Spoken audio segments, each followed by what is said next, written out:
فرمایا کام کرنے والوں کو چاہیے کہ اپنے اعمال کو اپنا کمال نہ سمجھے بلکہ اللہ رب العزت کا احسان سمجھ کر شکر کرے کہ انہوں نے ہم سے کام لیا، ورنہ ہماری کیا طاقت تھی۔ اللہ رب العزت نیکی کی توفیق نصیب فرمائے، اطاعت پہ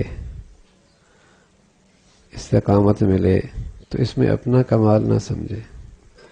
بلکہ یہ اللہ کا فضل سمجھے۔ اللہ رب العزت کوئی دین کا کام لے لے، دین کی خدمت لے لے، تو اس میں اپنے خوبی اور اپنا کمال نہ سمجھے، محض یہ اللہ کا فضل سمجھے اور اس پر اللہ کا شکر ادا کرے۔ اس سے دو چیزیں نصیب ہوں گی، ایک تو آدمی ہمیشہ عجب کے مرض سے محفوظ رہے گا، اور دوسرا جب شکر کرے گا اللہ رب العزت اس کی پر استقامت نصیب فرمائیں گے۔ اللہ کا وعدہ ہے شکر کرو گے ہم اور دیں گے۔ تو اس سے ایک تو عجب نہیں پیدا ہوگا، بڑائی اپنی۔ تھانوی رحمۃ اللہ علیہ فرمانے لگے بس اوقات لوگ اسلام کا بڑا درد دکھاتے ہیں اور اسلام کی حمایت میں بڑے پرجوش نظر آتے ہیں، بڑے پرجوش نظر آتے ہیں، لیکن وہ اصل جوش قومی ہوتا ہے، وطنی ہوتا ہے،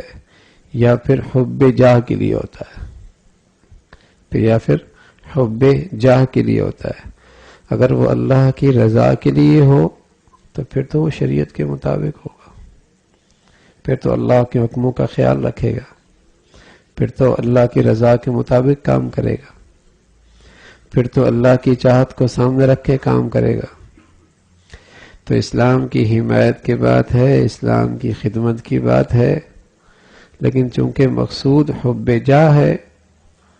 تو سچ جھوٹ کو، صحیح غلط کو، اور جسے کہیں گے پھر وہ کسی چیز کی تمیز نہیں رکھتا، بس بظاہر بڑا ولولہ ہے، بڑا جوش ہے اسلام کی حمایت کا اور دین کی خدمت کا،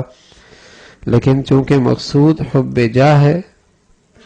اور اپنی جسے کہیں کہ شہرت ہے، اس لیے وہ شریعت کی حدود کا پھر خیال نہیں رکھتا، شریعت کی حدود کی خیال نہیں رکھتا۔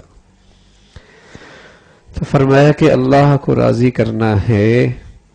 تو پھر اگر کوئی خوبی ہے بھی اور کوئی اللہ رب العزت نے کسی کام کی قبول فرما بھی لیا اور کسی اطاعت کی توفیق مل بھی گئی تو اللہ کا شکر ادا کرو، اللہ کا شکر ادا کرو کہ اس نے اپنے ماذ فضل کرم سے اس کی توفیق عطا فرما رکھی۔ عجب سے بھی محفوظ رہو گے اور ساتھ شکر کرنے کے بدولت اللہ اس پہ استقامت بھی نصیب فرمائے گا۔